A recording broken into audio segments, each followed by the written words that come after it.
Today, we're diving into a short, but wow, incredibly powerful letter from the Apostle Paul to his good friend Titus. Now, this thing is almost 2,000 years old, but you're going to see it's a surprisingly modern blueprint for building better communities and, maybe just as important, better leaders. So let's start with a big question. In times of chaos, what actually holds a community together? It's a question we're all still asking, right? Well, believe it or not, this ancient letter gives us a really clear plan. A plan handed to a man named Titus, who is on a seriously difficult mission. To really get what this blueprint is all about, first, you have to understand the problem Titus was up against. I mean, he was on this island, Crete, and his job was to bring some order to a community that was, to put it mildly, in total crisis. So let's get some context here. We're talking around 63 AD. Paul writes this letter, but it's not some abstract theological paper. No, it's a practical, hands-on instruction manual for his mentee, Titus. The mission? Go to these new, messy churches on an island with a really, really tough reputation and get them help. And the problem was, well, it was bad. The churches in Crete weren't just dealing with outside pressures. The real danger was that they were rotting from the inside out. These were deep internal issues that were threatening their very survival and any good they could do. Let's break it down, because it was a mess on multiple fronts. First, you had these false teachers running around spreading ideas that were totally empty and just causing fights. Then you had total moral confusion. The local culture was bleeding into the church, and I mean, even in the ancient world, Cretans had a stereotype for being dishonest. On top of all that, the leaders were not up to the job and everybody was just bickering. Does any of this sound familiar? These are timeless problems for sure. So how in the world do you fix a community that's this broken? Paul doesn't just jump in with a list of rules. He starts with the foundation, and that foundation is built on two super powerful pillars, truth and grace. This is the heart of the whole thing. And this contrast is just so important. On one side, you've got the false teachings, these hollow, divisive ideas that are just causing chaos. And on the other side, you have what Paul calls sound doctrine, the truth of the gospel.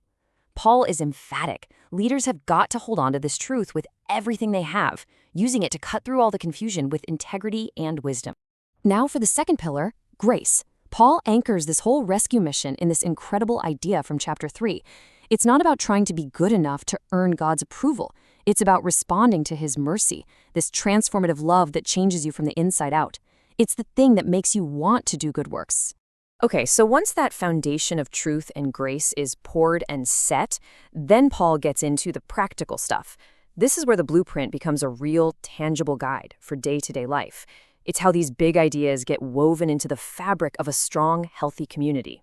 Paul gives everyone a role to play here, showing how faith is supposed to change every part of your life. Older men, you need to be the anchors of respect and stability. Older women, your job is to mentor the younger women, passing on wisdom about family and love. Young men, you need to be self-controlled and channel all that energy into doing good. And hey, everyone is called to be a good citizen.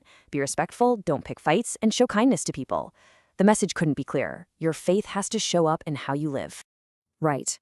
But for any of this to actually stick, it can't just be a list of suggestions. It has to be modeled from the very top.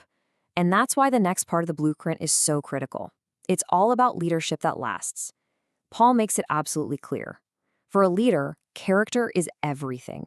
It is not optional. He calls these leaders elders, but this is so much more than a title you put on a door. An elder is a guardian. They are the protectors of the community's health and integrity. And their number one qualification? It's not their talent or their charisma. It's that they actually live out the truth they're supposed to protect. So Paul basically gives Titus a checklist, a standard of accountability for these leaders. Why? Because everything rises and falls on leadership. They have to have a great reputation, be faithful to their own family, and not be obsessed with money because you know that hypocrisy at the top just poisons everything. And they have to be able to defend the truth because they are the front line against the very division that was tearing Crete apart. They've got to be a living, breathing example of integrity. This is the gold standard, plain and simple. So, what does a 2,000-year-old letter written to some guy on a Greek island have to do with you and me? Oh, just about everything.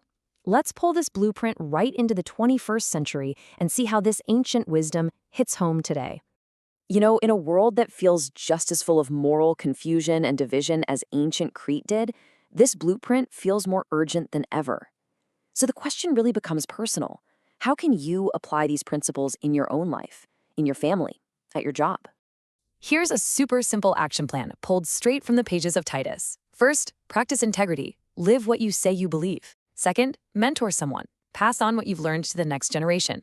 Third, show grace. Let that transformative love Paul talks about actually show up in how you treat people. And finally, cling to wisdom. Resist those empty, divisive ideas and stick to what's true. The book of Titus is a blueprint, a plan for building something strong and beautiful, both in our own lives and in our communities. And it all starts on that solid foundation of truth and grace.